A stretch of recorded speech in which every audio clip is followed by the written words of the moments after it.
امروز بد دلم هوایت کرده، خاک سرد مزارت با صدایم کرده. کاش می بودی تا می بوسیدمت، که حال سنگ مزار سردت را نمی بوسیدم. کاش قاب عکست مشکی نبود، رخت تنت از کفن نبود. کاش بودی تا تو را در آغوش می گرفتم، که حال بوسه از قاب عکست نمی گرفتم. کاش جای این رفتن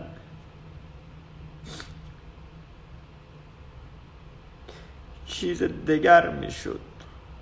کاش چشمان مادر این گونه تر نمی شد. غم سنگین و فراق سنگین تر، غروب پنجشنبه دلگیر و غروب جمعه دلگیرتر.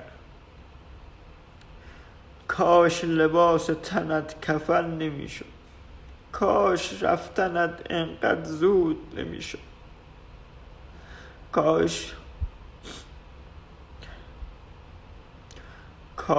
رفتنت کمی دیرتر می شد، دیدنت لذت بخش تر می شد.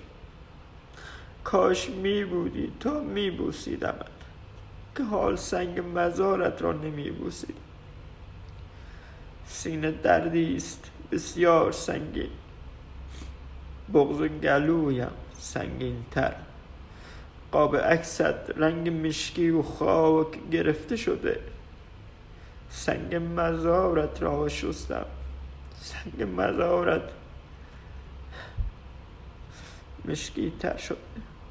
کاش می بودی تا می بوسیدمت، که حال سنگ مزار سردت را نمی بوسیدم. ای کاش، ای کاش، ای کاش.